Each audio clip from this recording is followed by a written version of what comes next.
खासतौर पर मध्य प्रदेश में जातिगत हिंसाएं बहुत हो रही हैं, जातंकवादी घटनाएं हो रही हैं। चाहे वो दमोह की घटना ने 15 दिन पहले हमको शर्मसार किया था, जब एक कुशवाहा के बेटे को जबरदस्ती पैर धुलवा के पिलवाए गए एक उच्च जाति के व्यक्ति के। और इसी प्रकार की घटना 4-5 दिन पहले अटेर में भिंड में हुई है।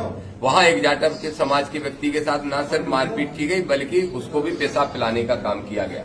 हमने अपने प्रदेश अध्यक्ष जी और सभी साथियों के साथ कल दौरा किया भिंड का, और भिंड के एसपी से ये मांग की है कि एनएसए की कार्रवाई करना चाहिए। एट्रोसिटी एक्ट काफी नहीं है। अगर इस तरह की जाति के आधार पर घटनाएं होती हैं तो घटनाओं की गंभीरता को देखते हुए एनएसए की कार्रवाई होना चाहिए। और इसी तरह की एनएसए की कार्रवाई हम लोगों के दबाव में या हम लोगों ने जो नैतिकता की बात की उसके आधार पर भिंड के एसपी ने, दमोह के एसपी ने की है, तो फिर भिंड के एसपी को भी करना चाहिए। दूसरा विषय हमारा ये है, बाबा साहब की स्टेच्यू को लगाने के मामले को लेकर अनर्गल बयानबाजी करने वाले कोई वकील हैं यहाँ के मिश्रा, वो कल भिंड गए थे और भिंड में भी उन्होंने माहौल खराब करने का काम किया।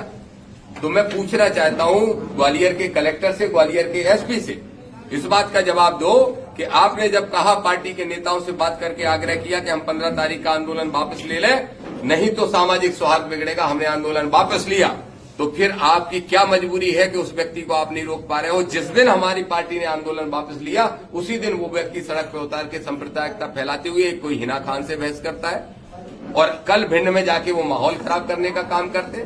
कल भी भिंड में उन्होंने कहा कि बाबा साहब अम्बेडकर संविधान निर्माता नहीं है, बहुत जल्दी हम उनसे ये टैक्स छीन के दिखाएंगे। उनकी औकात है, उनकी हैसियत है ये टैक्स छीनने की?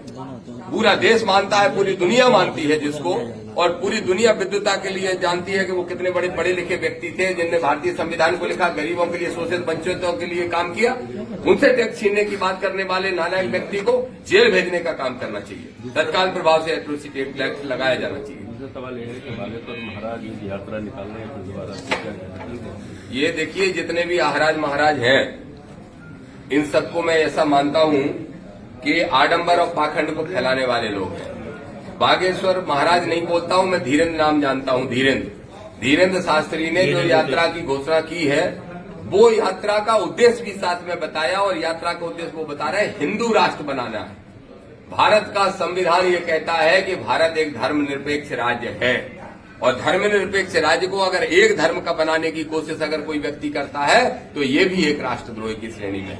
हमने राष्ट्रपति साहब को भी चिट्ठी लिख के मांग की है, और इस विषय में हम राजधानी में आंदोलन भी करने वाले हैं कि तत्काल प्रभाव से वो यात्रा रोकी जानी चाहिए।